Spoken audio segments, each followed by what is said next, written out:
ちょっと改善できました。こんにちは、よすけです。競合ひしめくルール無用 JCJC。最強の空力を目指して全力ボディのミニ四駆を開発。性能を確認するために風洞を自作することにしたよ。完成した風洞で全力ミニレイクのダウンフォースを確認。圧倒的にダウンフォースが足りないことが分かったので、シンプレシムさんの協力もあり、CFD で空力性能を改善していってますよ。ということで今回も CFD で解析していきます。コメントで気になったのは、よく下の絞り部に、シェブロンのような突起をつけたら良いのでは、というコメント。シェブロンとは三角形のギザギザを、一列に配置したもので、突起による微小な旋回流によって、翼から気流の剥離を低減させようという狙いのようです。ということでモデルを作ってみました。シェブロンの最適な位置や大きさがわからなかったので、絞り部からの距離と三角形の大きさで、いくつかの水準を計算してみました。結果がこちら。横軸が絞り部からの距離、縦軸が三角形の一辺の大きさ。プロットの大きさがダウンフォースです。結論としては絞り部からの距離が 4mm、三角形の一辺の長さが 2mm の時に、最も大きなダウンフォース、167g となりました。シェブロンなしの時が 164g だったので、シェブロンによってダウンフォースが 3g 増加。わずかですが効果があるようです。また、絞り部からの距離が遠い、もしくは三角形の一辺が大きいと、逆にダウンフォースが低下してしまうようです。最適なシェブロンはこんな感じ。絞り部から近い距離に、細かいシェブロンを設置すると効果があるようです。ということでシェブロンなしありのコンターズを確認してみましょう。上がシェブロンなし、下がシェブロンありの絶対速度。シェブロンなしでは気流が剥離していたのに対して、シェブロンありでは気流が剥離していないようです。制圧のコンターズがこちら。ダウンフォースの差が 3g 程度なので、圧力の差はわずかなようです。流線を確認してみるとこんな感じ。微小な旋回流は確認できないので、どのような理論で剥離が抑制できたのかは、わかりませんが、ダウンフォースの値は増加しているので、効果はあるのだと思います。で、程よく教育された JCJC 民が思うのは、足し算すれば正義なんじゃねー、という謎理論。ということでシェブロンの配列を増やしたモデルを作ってみました。今回は三角形の大きさは変えずに、シェブロンの間隔だけ変えて計算しています。結果がこちら。シェブロンの間隔が 16mm の時に、最も大きなダウンフォース、183g になりました。一列の時が 167g だったので、16g の増加。これはでかい。シェブロンの間隔が 16mm の時はこんな感じ。このぐらい離れていると効果が大きいようです。ということでシェブロンの配列を増やす前後のコンターズを確認してみましょう。上がシェブロン1列、下がシェブロン2列の絶対速度。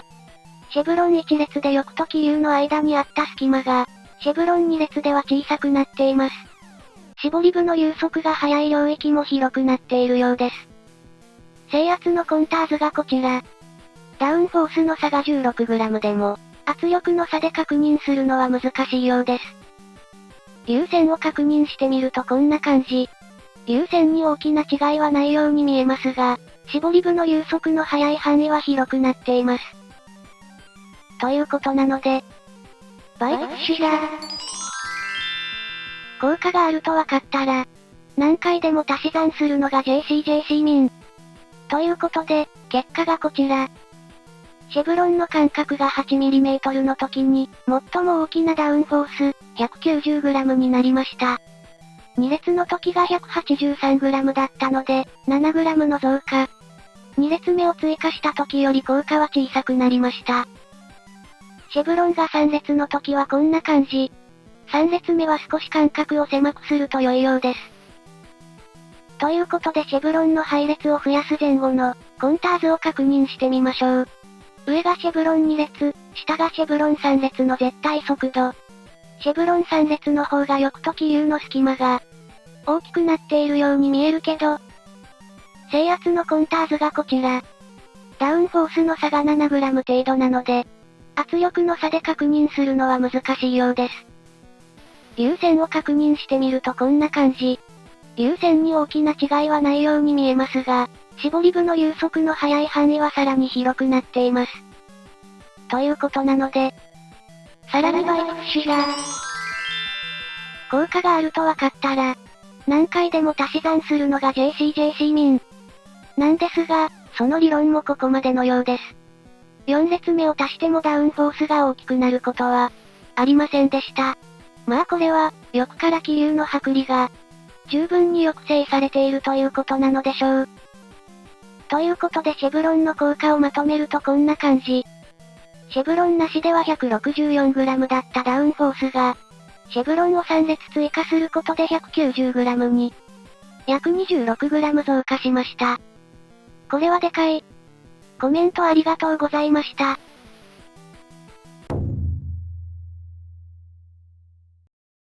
ということで次は、みんな大好きガーニーを試してみようと思います。ガーニーフラップとは F1 のリアウィングなどに採用されている形状で、リアウィングの後端を跳ね上げることで、ダウンフォースを増大させる形状です。突起によってウィング上面の流れをせき止めることで、流速が低下、ダウンフォースが大きくなるのですが、抵抗も大きくなって速度が落ちるらしい。ということで、ガーニーの高さを変えて、いくつかの水準を計算してみました。結果がこちら。横軸がガーニーの高さで、縦軸がダウンフォースです。ベースの 190g から、1mm のガーニーを取り付けると 195g に。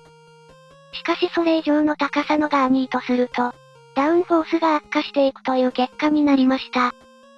F1 だとガーニーを高くするほど、ダウンフォースが大きくなるらしいのですが、そうならなかったのは、プロペラ推進の影響があるのかもと思います。ちなみに抵抗は、ガーニーの高さが大きくなっていくと、単調に増加する結果になりました。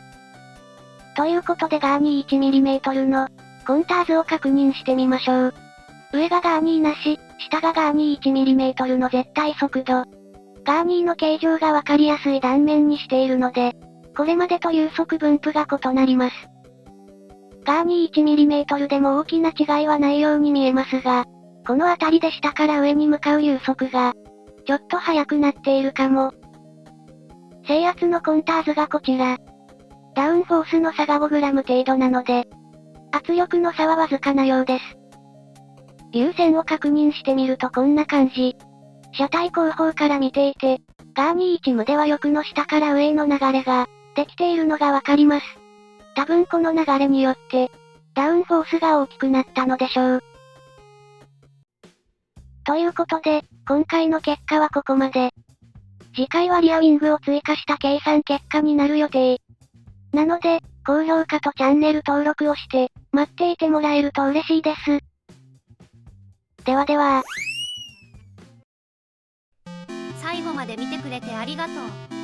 よかったらもう一本動画を見ていくのだ。